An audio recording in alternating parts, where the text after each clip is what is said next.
Welcome back to Dragon Ball Dissection, the long-running Dragon Ball review and analysis series that examines Dragon Ball one story arc at a time, from the very beginning to where we are now, the Majin Buu arc. And yes, maybe you know that already, but maybe you don't. If not, glad to have you. You've arrived at a very special time. I am pleased to announce that Dragon Ball Dissection now features 100% less Vegeta. If you miss him though, at least enjoy this commemorative Vegeta statue. However, breaking statues seems to run in this family, so don't get too attached. Frankly, I have no idea why Vegeta blowing himself up turns him into a fragile effigy, but I also don't really care to complain. It's cool. It provides a ghastly image, his face frozen in his final moment, an expression that seems to say, maybe this wasn't such a good idea after all. And I take some karmic joy in seeing him shattered into 1,000 pieces. Bluma, meanwhile, is not taking much joy in the face of the not even remotely shocking revelation that her husband might be evil. Yamcha tries to provide some small comfort by reminding her that, of course, they can use the Dragon Balls to fix things. Well, while that will fix some very important things, I don't know if that quite solves the anguish that Bluma is wrestling with. Then again, he's doing the best he can. After all, what can you really say in this situation? I don't think there's a Hallmark card for I'm sorry he killed again. At that moment, the ship is rocked with turbulence, the fallout from Vegeta's sacrifice. Bluma intuitively picks up that something is wrong with Vegeta. Well, might have saved you some heartache had you developed that sense about 10 years ago, but hey, better late than never. Back at the aftermath, Piccolo decides to survey the results. He hands the children off to Kuririn and requests he deliver the news that Gohan is dead. The Gohan telephone game continues. And once again, Kuririn is the one tasked with informing Chi-Chi that her family is either dead or missing. Piccolo finds that what's left of Bobby D is still alive. Piccolo presumes he used a force field to weather the blast. Then again, Dragon Ball has already demonstrated that as long as you are below the level at which a ki blast emanates, you will be perfectly fine, and Bobby D did land at the bottom of a crater. But regardless of the finer details of Bobby D's survival, he is still alive and Piccolo plans to remedy that. He doesn't get the chance. He made the mistake of assuming the little blobs that were left behind were too small to regenerate. They aren't. And the image of each of those pieces coalescing into a fully formed tiny Buu before flying together to complete themselves is so wonderfully horrific that I can finally, at least for the moment, put aside my long-standing grudge against regenerating enemies. This is another prime example of how you do it with style. Piccolo flees, catching up with Kuririn, and insists they take refuge at God's temple. Bobby D convinces Buu to heal him since that's apparently another power he has. Buu does so, but it's clear his loyalty to Bobby D is only out of fear of being sealed away again, and that power dynamic forms the crux of their relationship. I suppose Bobby D is somehow incapable of possessing Buu like he did to all of his other servants. Maybe if you already have an M, it wards off the addition of any others? Anyway, Bobby D has a new plan now. He is furious at those two kids and the Green Man who interfered and chopped him in half, so he wants Buu to go on a rampage to lure them out. We'll check back in with them some other time. Now that Kuririn and Piccolo have taken refuge at God's temple, followed closely by Goku, we arrive at what are often my favorite parts of Dragon Ball. Those quiet beats where the fighting stops and characters have to regroup and mourn and strategize. Not only do I find those bits to be the most memorable and enjoyable, but they also give me a lot to talk about, from the quippy to the sublime. Let's start with quippy. Dende is a terrible god. I know, hard to believe considering that Goku simply plucked him off the street of another planet. But really though, it is cute that when Kuririn asks him if he can bring his family and friends here to take refuge as well, Dende does not know what to say and instead defers to Piccolo. And I love that Piccolo simply reminds Dende that he is God. But since Dende seeks godly advice from Piccolo, you know what that means! If you're following along with your official Dragon Ball Dissection bingo card, go ahead and place a chip on Piccolo is God now. While Kuririn's request is not given more than a token hesitation, it is, of course, a huge moral dilemma to sort out. If you're the only ones who know the Earth is in imminent danger, is it right to save you and yours while leaving everyone else to suffer? Well, let me rephrase that to assume you're not just going to sit around for 3 years and do nothing to prevent catastrophe. Whoa, I really am snarky today. And that definitely deserves a bingo chip too. I'm letting myself get distracted. I certainly don't begrudge creating for wanting to save his family and friends, but it can't help but feel wrong to do that at the expense of other less well-connected people. Here, Toriyama plays to his own strengths as a writer, raising the ethical issues, but bypassing them through humor. Were Dende to simply make a confident decision one way or the other, he would be tacitly endorsing that mindset as correct, which would probably make him come across as heartless either way. That he feels the need to pass the buck highlights that he has no moral certitude, humanizing him just long enough before the irreverent reminder that, strictly speaking, God can do what he wants. That silly juxtaposition lightens the mood and gives Dende permission to reach a decision without having to bog the story down in heavy issues. When Dende does allow the request, he bases it on the rationale that many of those people have contributed to the Earth still being here, so there is a true meritocracy to this rather than simply nepotism. Some of those people might be called on in this crisis to fight back. They won't, but they might be. And at the very least, safeguarding as many people as possible who know about the Dragon Balls helps maximize the chance that whatever damage happens can be undone. For the most part, that rationalization works, but it is hard to forget that these people are basically the winners of a huge lottery when you consider Vidal's presence here. This is all completely foreign to her, but she gets to tag along simply because she was lucky enough to meet Gohan and happens to be in proximity to the others at the time. There never really seems to be a moment where she's concerned that her friends or even her only living parent might die while she chills out with God. But that aside, Dende's charity does make sense, and I'd rather have this than Dende kick them to the curb on the basis of fairness, although that has the potential of being funny too.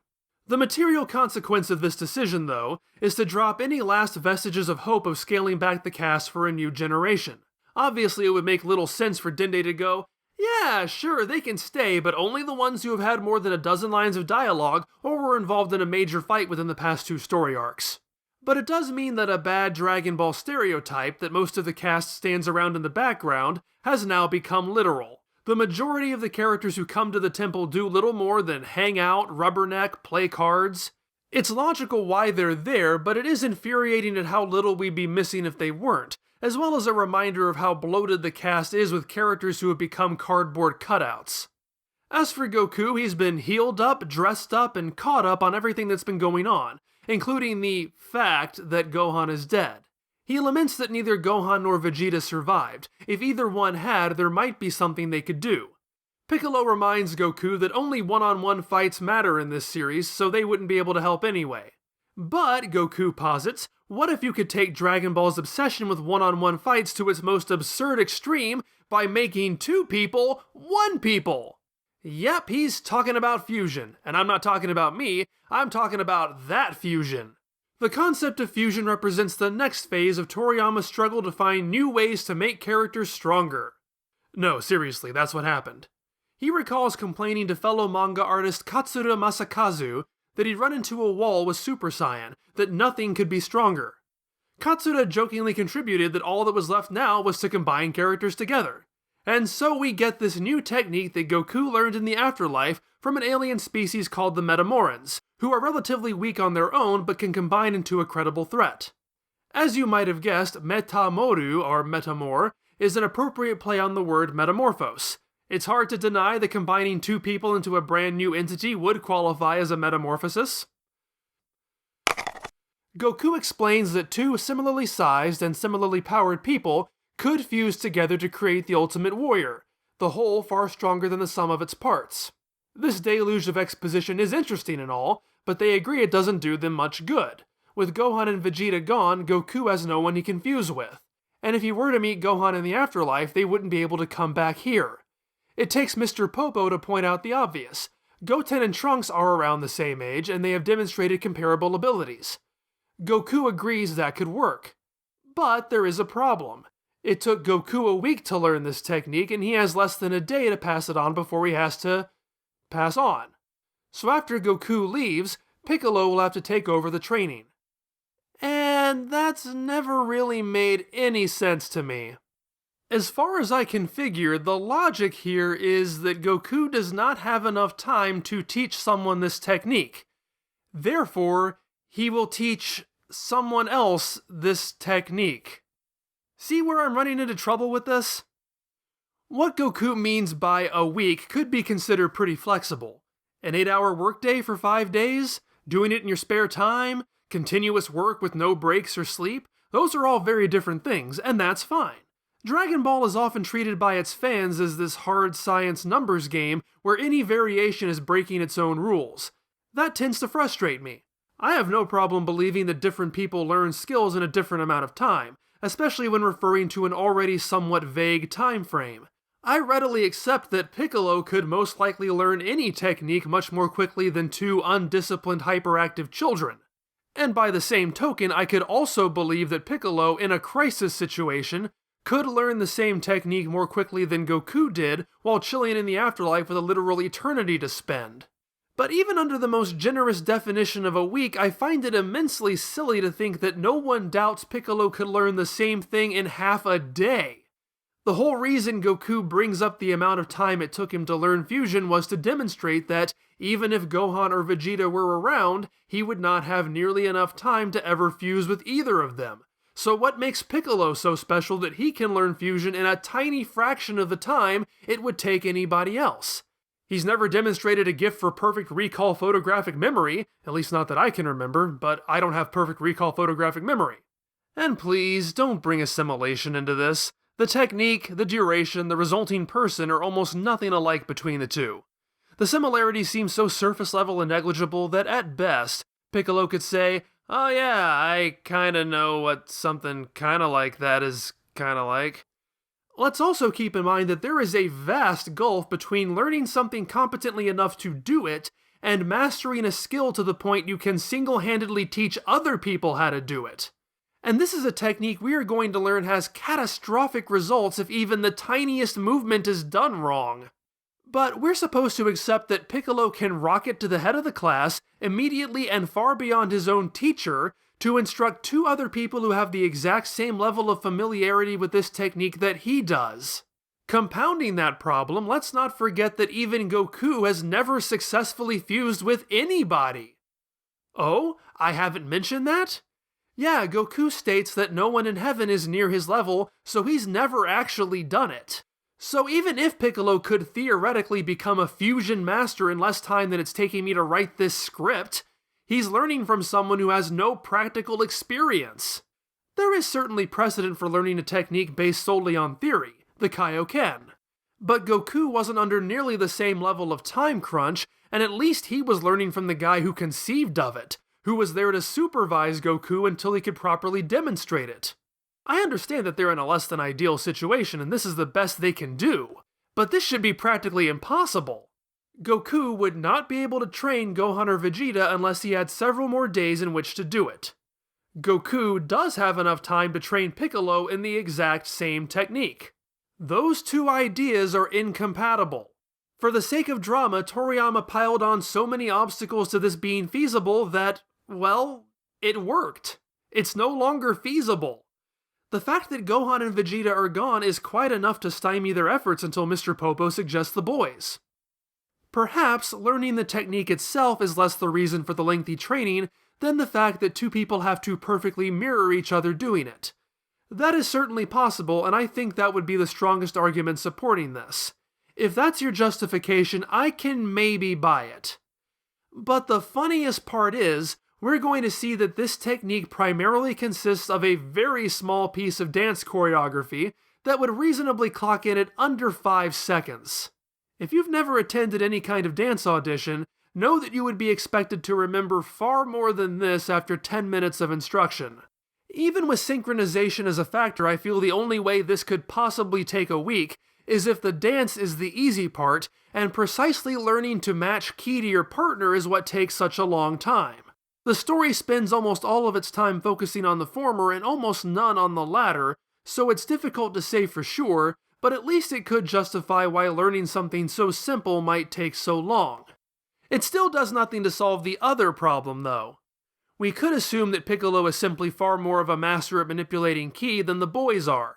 But if this is not a brand new theory of ki manipulation, but is simply the same basic principle all of the characters have used for years to raise and lower their battle powers, then we once again have to make sense of the implication that Goku, Gohan, and Vegeta somehow lack this skill to such a comparative degree.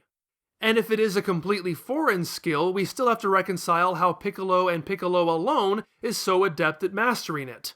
Basically, imagine Goku's first Kamehameha, except have the Muten Roshi say, "This took me over 50 years to master, but I would not be the least bit shocked if you picked it up immediately." And I'm not going to demonstrate what it actually does, I'm just going to show you the hand motions. I'm sure you can take it from there. Whew. Over 900 words for me to say, this don't make no sense. And you know what? I think it's more than fair to say that this qualifies. Ooh, getting close. As if that wasn't fun enough, I haven't even gotten to the stuff about the Dragon Balls. Goku and the others agree that the ludicrously inconsistent amount of time spent learning fusion will leave Earth vulnerable to attacks by Majin Buu and Babidi, meaning the Dragon Balls will be necessary to bring people back to life.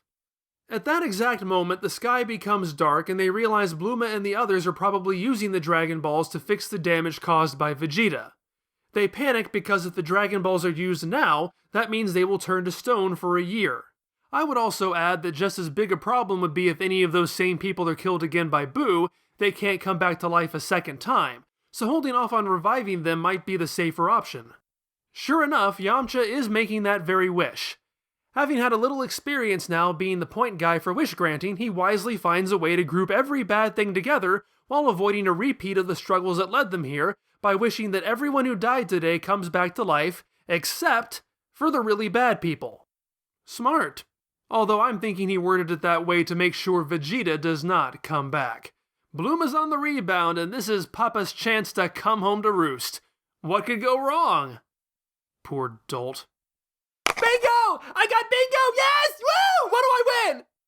Congratulations! For winning today's bingo challenge, you receive a high-quality print of the thumbnail for the Dragon Ball Dissection episode of Dragon Ball Minus! Now you can have boring milquetoast versions of Bardock and Guinea staring at you from your desk every day for the rest of your life! Aww, I hate bingo. Goku teleports onto the scene just in the nick of too late. He telepathically asks Dende what to do now. Dende says that if Goku dismisses Shenlong now with only 1/3 of the wishes used, it will only take 1/3 of a year for the balls to recharge, so they do that. Here's where I don't know if I'd classify it as a problem so much as a poorly explained source of confusion comes into play. Dende and Shenlong both state that Earth's Dragon Balls grant 3 wishes. However, when Dende revived the Dragon Balls back in the Cell arc, he stated they would have 2 wishes, and those were the number of wishes they used at the end of that story. So what gives? Well, some fans have reasoned that they could have been upgraded at some point during the 7-year gap. However, that would come into conflict with Goku at various points, who never acts like anything has changed from what he is used to. And maybe there was no change. When he first makes them, Dende initially plans for the Dragon Balls to grant 3 wishes. Upon learning that the heroes want to be able to resurrect multiple people at once, Dende is able to achieve that by limiting the number of wishes to 2. In its own context, that makes it sound like a permanent trade-off. In order to be equipped with this specific feature, this other feature must be dropped. Here in the Buu arc, though, that interpretation flies out the window. A few chapters from now, Piccolo will state that because the first wish was used to resurrect a large group of people, they only have 1 wish left. In other words, 3 wishes is the default, but making a large resurrection limits that cycle to 2 wishes. Did Toriyama fail to communicate that idea clearly the first time, or is he retconning it here? I'd say it's far more likely he simply forgot his own rules and made a mistake in that first scene, which forced him to write the second scene in order to clear things up by doubling down. Unfortunately, the series does not provide much evidence to support either hypothesis. When Shenlong is summoned after the Cell games, the summoning is viewed from number 18's perspective, who views it from a distance. Therefore, we miss Shenlong's introduction, where he would typically state what the actual reward for gathering the Dragon Balls is. However, the anime was obviously under the impression the trade-off was permanent. Their adaptation does include that introduction, and Shenlong clearly states he grants 2 wishes before any wishes have been made. So Toriyama's own vagueness either caused a lot of confusion or saved his butt when he changed his mind later, because either way it results in no outright contradiction in the manga. Well, except for the scene we're in right now, which is ironic since it's the first explicit establishing of 3 wishes. Remember that a wish was just made to resurrect a large group of people. Even though Dende does not witness the wish, he is part of the conversation that assumes that is what the wish is for. Yet he still claims that there are 2 wishes left, and he states that only using one will allow the Dragon Balls to be reused in 4 months. At the end of the series, the narration states that 6 months pass before the use of the Dragon Balls, implying that half the available wishes are used at this point, supporting Piccolo's later assertion. Of course, you can rationalize this by saying Dende made a mistake in the heat of the moment. But it is very much a rationalization because it's silly to think Toriyama wrote it wrong on purpose for the sake of realism. If you write a set of rules that are unclear and require clarification later on, the last thing you're going to want to do is write a scene that is so wrong that that clarification then requires its own correction 4 weeks later. That just makes the confusion worse, and that is certainly what this has done for decades. Wow, this chapter really did give me a lot to talk about. I think it's time to put a pin in this for now. Thanks for watching Dragon Ball Dissection. As always, please engage with this video and share it with others. Your support is what helps this channel grow. I'd like to thank the members of my Discord server for helping me come up with enough DBD tropes to fill a bingo card. I hope it was as much fun for you guys as it was for me. If you'd like to join in on the fun, a Patreon pledge of $1 a month is all it takes to join the server, and I'll be uploading the bingo card file there if you want one of your own. It's also worth mentioning that I will not, in fact, be stuck with that Dragon Ball Minus thumbnail for the rest of my life, as patron Medios has paid to take it off my hands, so thank you very much. The 15 and up Patreon tiers do get a thumbnail print of their choice with a custom message by me. And for some reason he wanted that particular print that has been sitting on my desk for months. Piece of Dragon Ball Dissection history right there. See you next time!